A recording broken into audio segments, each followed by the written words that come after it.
अस्सलाम वालेकुम व्यूअर्स। आज मैं आपके लिए एक बड़ा इंपॉर्टेंट टॉपिक लेकर आई हूँ और वो है पीसीओएस या पीसीओज। बहुत सारी फीमेल्स हमारी आती हैं हमारे पास एज ए क्लाइंट, और पहले तो ये ट्रेंड था कि जब आप गायनेकोलॉजिस्ट के पास जाते थे तो आपका जब इनफर्टिलिटी के चक्कर में ही जाते थे आफ्टर मैरिज, तो होता ये था कि वहाँ पर आप डायग्नोज होते थे और फिर गायनेकोलॉजिस्ट आप पेशेंट्स को हमारे पास भेज देती थी कि आप फर्दर डाइटरी मैनेजमेंट करें इनकी। अब तो बहुत ज़्यादा अवेयरनेस हो गई है रिगार्डिंग दिस पीसीओएस और पीसीओज, और उनके सिम्टम्स लोगों को पता चल गए हैं। तो अब ये होता है कि जब जैसी प्यूबर्टी अटेन करने लगती हैं बच्चियाँ, तो उन केसेस में फिर पता चल जाता है कि भाई अब ये पीसीओज रन कर रहे हैं या कोई ना कोई सिम्टम आपके नज़र आ रहे हैं पीसीओज रिलेटेड। जैसे आपके हर्सुटिज्म हो गए, जैसे आपके इरेगुलर पीरियड्स हो गए या निल पीरियड्स हो गए, या तो बहुत ज़्यादा फ्लो। इरेगुलर में ये होता है कि या तो बहुत ज़्यादा फ्लो होता है और या फिर फ्लो कम होता है, और फिर अकॉर्डिंगली बढ़ती एज के साथ आपके सिम्टम्स जो है फ्लक्चुएट करते हैं। पीसीओज बेसिकली है क्या? पीसीओज जो है वो आपके जो ओवरीज होते हैं, ओवरीज के ऊपर सैक लाइक प्रोजेक्शंस होती है, फ्लूइड फिल्ड सैक होते हैं, वो आपके ओवरीज के काम को टेक ओवर कर लेते हैं। क्या होता है ओवरी का काम? कि एग प्रोड्यूस करना, ओव्यूलेशन करना, फॉलिकल्स बनना और फर्दर मैच्योर होना। चूँकि बहुत सारे अब सैक हो जाते हैं, बहुत सारी छोटी-छोटी ओवरीज़ बन जाती हैं on the surface of on the upper layer of ovaries, तो वो ये काम पकड़ लेती हैं, वो ये काम टेक ओवर कर लेती हैं और फिर वो एग प्रोड्यूस करते हैं। फिर एग की मैच्योरिटी होती नहीं है, एग रिलीज़ नहीं होता, तो एग फर्टिलाइज़ नहीं होता। अब अर्ली एज जो कि आपकी टीन एज होती है, उसमें तो अब आपकी ये केसेस इसलिए, मतलब आपके अंदर वो हर्सुटिज्म और आपके इरेगुलर पीरियड्स और आपकी इंसुलिन रेजिस्टेंस और आपका वेट गेन और ये सब कुछ इसलिए हो जाता है कि आपके एंड्रोजन लेवल्स हाई हो रहे होते हैं। हर्सुटिज्म इस वजह से होता है कि आपके एंड्रोजन लेवल्स हाई हो रहे होते हैं और आपके मेल फीचरिंग ज़्यादा प्रोमिनेंट हो रहे होते हैं। वहाँ पे आपको कंसर्न होना चाहिए कि आप आएँ और आके अपनी डाइटिशियन से अपना वेट कंट्रोल करें, अपने गायनेकोलॉजिस्ट के पास जाएँ, हार्मोनल इम्बैलेंस को हाईलाइट करके फर्दर उसका ट्रीटमेंट करें। पीसीओएस की एक जर्नल सी थोड़ा बहुत एक मैंने आपको आउटलाइन बता दी कि बेसिकली या है क्या ये, होता क्या है और क्यों प्रिवेंट करना, क्यों इसको कंट्रोल करना, क्योंकि इसका ट्रीटमेंट तो नहीं है।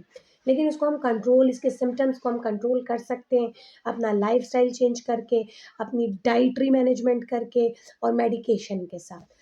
तो फिर लेटर इन लाइफ जब आप चाइल्ड बेयरिंग एज में चले जाते हैं, तो फिर वहाँ पे आपको इनफर्टिलिटी से इतना आपको फेस नहीं करने पड़ते इनफर्टिलिटी रिलेटेड इश्यूज़। अब हम आ जाते हैं, अगर लेटर इन लाइफ आप जाएँ, आप जब आप एडल्ट ऑनसेट आ जाए आपका जेरियाट्रिक एज में आप चले जाएँ, तो फिर पीसीओएस के और बहुत सारे कॉम्प्लिकेशंस हैं, जो कि फिर आप रन करते हैं अगर आपने कंट्रोल्ड लाइफ नहीं गुज़ारी है तो। वो फिर ये हो जाता है कि आपके मेनोपॉज़ल से पोस्ट मेनोपॉज़ल, या तो फिर आपके पीरियड्स आ नहीं रहे होते या फिर इतना फ्लो होता है कि वो फिर ऑन गोइंग लॉसेस बढ़ जाते हैं। उसमें फिर ये होता है कि आप आयरन डेफ़िशिएंसी का शिकार हो जाते हैं, मल्टीपल माइक्रोन्यूट्रिएंट डेफ़िशिएंसीज़ का शिकार हो जाते हैं, मूड स्विंग स्टार्ट हो जाते हैं, इंसुलिन रेज़िस्टेंस इतनी बढ़ जाती है, डायबिटीज़ मेलाइटस, हाइपरटेंशन और ये सारे इश्यूज़ फिर आपके लेटर इन लाइफ़ शुरू हो जाते हैं अगर आपने अर्ली पीसीओएस को ट्रीट ना किया। ट्रीट तो कह नहीं सकते, लेकिन सिम्पटम को आप थोड़ा बहुत सबसाइड कर सकते हैं। डाइटरी इंटरवेंशन में हमने क्या करना होता है कि इसकी डाइट कोई बहुत मुश्किल नहीं है। मेरे पास जब पीसीओज़ आते हैं, अगर वो ओवरवेट भी हैं, तो हम बिल्कुल नॉर्मल और नेचुरल तरीके से उनका वेट रिडक्शन की तरफ जाते हैं। उनके बीएमआईज़ निकालते हैं, उनके हम लोग basic metabolic rate, activity status और वही सारे जो स्टेप्स हैं, जो कि 7-8 स्टेप्स हैं, उसके थ्रू हम इनका डाइट प्लान करते हैं। डाइट प्लानिंग में जो हम लोगों ने जो एक जनरल मेन्यू जो मैं आपके साथ अभी शेयर कर रही हूँ कि उसमें कौन-कौन सी चीज़ों को हमने अवॉइड करना होता है, तो मेनली जो अवॉइड करने वाली चीज़ें होती हैं, वो सैचुरेटेड फैट्स होते हैं। जितने भी आपके डाइट में सैचुरेटेड फैट्स हैं, घीज़ हो गए, आपके ऑयल्स जैसे आपके जो कमर्शियल ऑयल्स हैं वो हो गए, आपके बटर, मार्जरीन्स, इन चीज़ों को आपने अवॉइड करना होता है।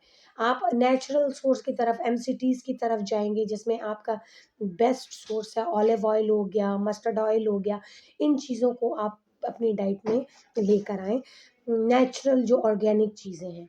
फिर आप चले जाएँ extra virgin olive oil, pomace में भी जो है कैनोला की मिलावट होती है, पोमेस ऑलिव ऑयल में, तो वो भी आपने अवॉइड करना है। फिर आप आ जाएँ तो आपने अपनी डाइट में फाइबर कंटेंट बढ़ाना होता है। मेनली जो फाइबर का मतलब आप फ्रूट्स वो लेंगे जिसके जो कॉम्प्लेक्स कार्बोहाइड्रेट्स के साथ होंगे, लाइक आप सेब ले सकते हैं, आप केला, आम, अंगूर, खजूर ये चीज़ें थोड़ा-सा अवॉइड करेंगे। एक तो ये कि चूँकि इंसुलिन रेजिस्टेंस हो रही होती है, दूसरी चीज़ ये कि आप वैसे भी अगर हम डायबिटीज़ की डाइट में देखें तो स्टार्ची फूड्स हमने अवॉइड करने होते हैं। तो आप सेब भी खा सकते हैं, आप और फ्रूट्स रिलेटेड ले सकते हैं, लेकिन इन 4 चीज़ों को थोड़ा-सा आपने मॉडरेटली लेना है, केला, आम, अंगूर और खजूर। बाकी आप चले जाएँगे तो आपने अपनी डाइट के अंदर जो है प्रोटीन कंटेंट बढ़ाना है। आपने प्रोटीन कंटेंट किन-किन तरीकों से आप अंडा ले सकते हैं, आप दालें ले सकते हैं, आप रेड मीट अवॉइड कर लें। आप व्हाइट मीट ले सकते हैं, आप फिश ले सकते हैं, लेकिन वही चीज़ है कि आप डीप फ्राइड चीज़ों को अवॉइड करेंगे और ग्रिल्ड चीज़ें आप लें। फिर आप आ जाएँ तो सारी सब्जियाँ आप लें, तमाम वेजिटेबल्स आप ले सकते हैं, सीरियल्स में आप ब्राउन एडेड सीरियल लेंगे। बहुत ज़्यादा कोई ऐसी डाइटरी इंटरवेंशन हम पीसीओएस के लिए करते नहीं हैं, लेकिन पीसीओएस में मैंने एक वीडियो की थी बहुत स्टार्ट में जब मैंने स्टार्ट किया था तो एक सीड साइक्लिंग पे मैंने वीडियो की थी। उसमें मैंने बहुत डिटेल बताई थी और कौन-कौन से सीड्स हैं, कब-कब यूज़ करने हैं, ओव्यूलेशन को कैसे इम्प्रूव करते हैं, एग की मैच्योरिटी में, फॉलिकल्स की मैच्योरिटी में किस तरीके से हेल्प आउट करते हैं। तो वो मैंने सीड साइक्लिंग पे कंप्लीट वीडियो किया है, वो आप जाके उसको देख सकते हैं। आपके जो पीसीओएस का एक कॉन्सेप्ट है कि पीसीओएस को आपने स्ट्रिक्ट डाइट रिस्ट्रिक्शन करनी होती है, तो ऐसा कुछ भी नहीं है। हमारे न्यूट्रिशन जो हमारा न्यूट्रिशन रिहैबिलिटेशन होती है या आपकी न्यूट्रिशनल इंटरवेंशन होती हैं, वो 2 तरह के डाइट प्लान्स पे मुश्तमिल होती है। एक एक्सचेंज सिस्टम होता है आपका और एक रिस्ट्रिक्टेड प्लान्स होते हैं।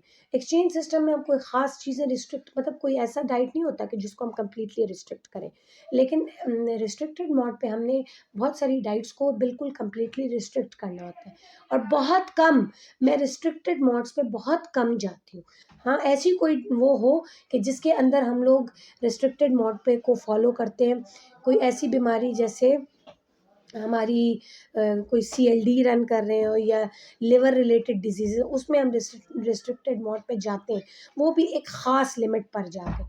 हर डिज़ीज़ में हम लोग रिस्ट्रिक्टेड मोड को फ़ॉलो नहीं करते, क्योंकि जहाँ हम अगर रिस्ट्रिक्टेड मोड पर आ जाते हैं, तो उस केस में फिर आपके अंदर और भी डेफ़िशिएंसीज़ आना शुरू हो जाती हैं। और पीसीओएस में मेनली ये होता है कि चूँकि कहीं-कहीं पे चूँकि इर्रेगुलर पीरियड्स होते हैं, तो उनमें कहीं-कहीं पे आपका पीरियड्स का फ्लो इतना ज़्यादा हो जाता है कि उसमें आप में deficiency signs and symptoms appear होना शुरू हो जाते हैं। वहाँ पर फिर हम लोगों ने आपकी फर्दर मैनेजमेंट करनी होती है। वहाँ पर फिर हम लोगों ने आपको आयरन रिच डाइट्स पे स्टार्ट करना होता है। समटाइम हमें सप्लीमेंटेशन भी शुरू करनी होती है।